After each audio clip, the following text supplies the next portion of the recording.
Olá, tudo bem? Vamos a mais um entendimento simples, humilde, videozinho curto. E esse versículo que eu vou ler está em 1 Coríntios capítulo 12, versículo 7. 1 Coríntios capítulo 12, versículo 7, estou utilizando o texto da Nova Almeida Atualizada. A manifestação do Espírito é concedida a cada um visando um fim proveitoso. Esse versículo está em um contexto que fala sobre os dons do Espírito Santo, que havia antes do ano 70, antes do juízo de Deus, sobre as pessoas, porque afinal de contas, em Atos 2, Pedro disse, tirado de Joel 2, que Deus disse que no final dos tempos derramaria sobre todos o Espírito dele, que profetizariam. Por quê? Nos últimos dias. Os últimos dias aconteceram antes do juízo do ano 70 DC, em Jerusalém.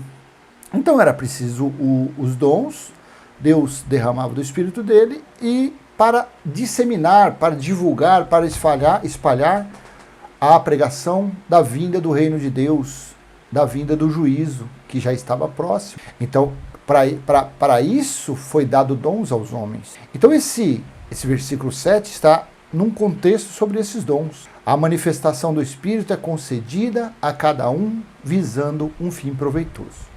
Mas por que eu estou utilizando somente esse versículo? Porque ficam aí, nessas chamadas igrejas, eles ficam falando, não, nós falamos pelo Espírito Santo.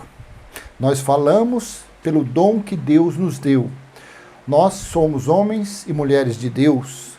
Deus derramou sobre nós o espírito da revelação, da profecia, do falar em línguas, do dom da cura.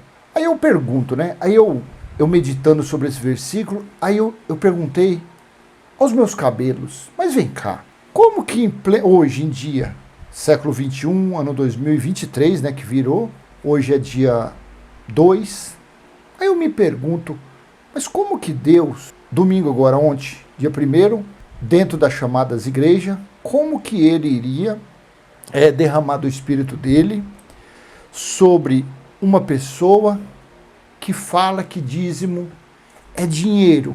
Como que Deus, como que o Espírito de Deus está sobre uma pessoa que manda elas venderem, tirar 10% das suas vendas, tirar 10% do seu salário e colocarem no envelope? Mas os dízimos eram o que a terra produzia anualmente e era uma vez só por ano. Frutos do que a terra desse. E esses frutos eram levados à casa do tesouro, que havia no templo um depósito. E lá era colocado esses alimentos para serem distribuídos. Os levitas viviam desses alimentos, porque eles não tinham herança, eles não tinham terra. E os órfãos, as viúvas e os estrangeiros iam até o templo para pegar desses alimentos. Como que então uma pessoa que prega dízimo pode estar falando pelo Espírito de Deus? Esses que se dizem que tem o Espírito de Deus, que fala pelo Espírito de Deus, eles mandam as pessoas, dizem que se elas não tomar banho em uma piscina, ou no rio, ou numa cachoeira, essas pessoas não têm salvação. Essas pessoas não serão salvas e ficarão por aí. E se quando Jesus voltar, assim dizem eles, quando Jesus voltar, eles vão ficar para trás, porque eles não forem purificados pela água. Mas eu pergunto, Paulo falou em Romanos capítulo 6, versículo 3 e 4, que o batismo foi na morte de cruz. Então como é que essa pessoa está falando pelo Espírito de Deus? O que você acha? Como que essas pessoas que se dizem ter o Espírito de Deus, falar pelo Espírito de Deus, dizem que há necessidade de pregar o Evangelho a toda criatura? Porque quanto mais rápido pregar o Evangelho, mais rápido será a volta de Cristo. Mas aí eu te pergunto, em Colossenses capítulo 1, versículo 23, Paulo disse que foi pregado o Evangelho a toda criatura debaixo da terra. Então aí eu tiro a conclusão que realmente o Evangelho deveria ser pregado para todos, avisando do juízo de Deus que estava próximo. Você consegue entender que há contradições nesse espírito que esses líderes religiosos possuem, que dizem que têm?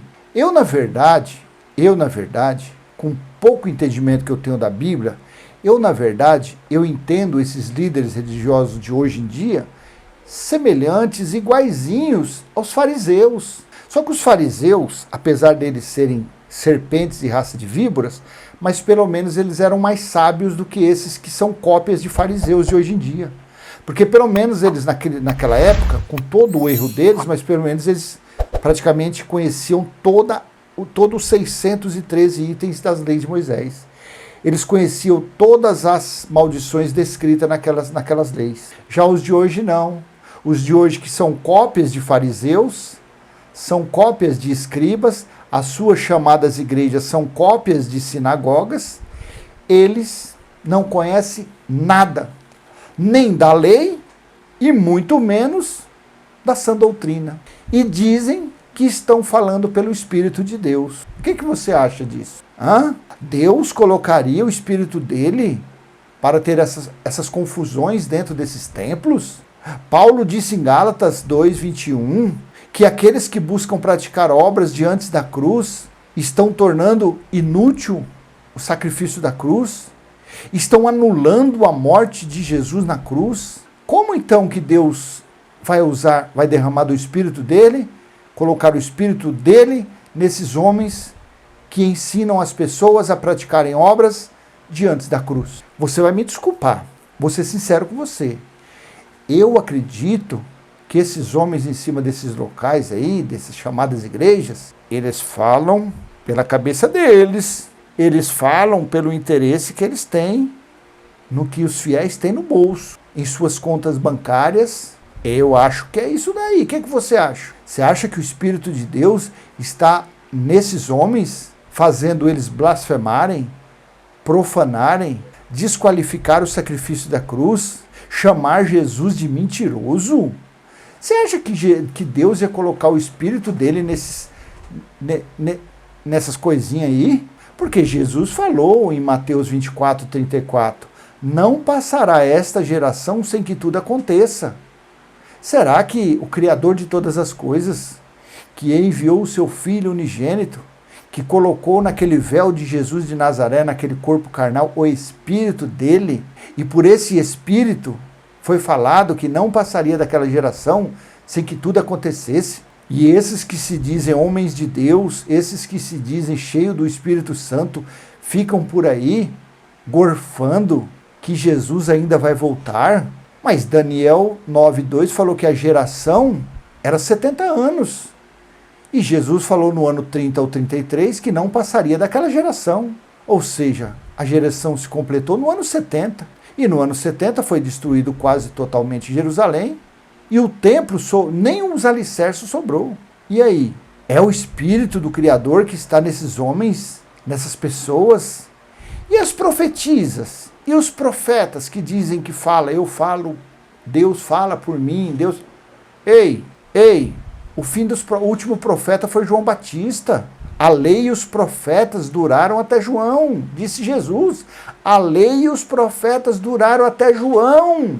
Então você está profetizando em nome de quem? Quem é que está colocando o espírito de profetização, de anunciar o futuro, na boca desses homens? Que eles não conseguem nem descobrir uma pandemia que veio. Eles não conseguiram descobrir a guerra da Ucrânia. Eles não conseguiam descobrir o que aconteceu agora em outubro, que eu não vou nem falar. Eu não entendo que espírito que é que está na vida desses homens. Com certeza não é o espírito do Criador. Com certeza não é o que está em Apocalipse capítulo 21, versículo 3. Que Deus estabeleceu, Deus colocou o tabernáculo dele espiritual no espírito dos homens e ele próprio se faz presente. Isso aconteceu no ano 70. Então, se alguém pode estar falando pelo Espírito de Deus, não estou falando que está, mas se alguém pode estar falando pelo Espírito de Deus, é quem fala contra a religião. É quem consegue acreditar nos escritos bíblicos e falar de uma forma racional das coisas que já ficaram para trás. Eu acredito que é isso. E aí, o Espírito de Deus fala pela boca desses líderes religiosos? Com certeza não. Mas aí fica a sua opinião. Tá bom? Então eu vou deixar essa pequena mensagem com você para que você venha refletir e você venha pensar se realmente é o Espírito de Deus que fala pela boca desses homens que se dizem pregadores, que se dizem enviados de Deus, que se dizem ministros de Deus. Tire suas próprias conclusões. Tá bom?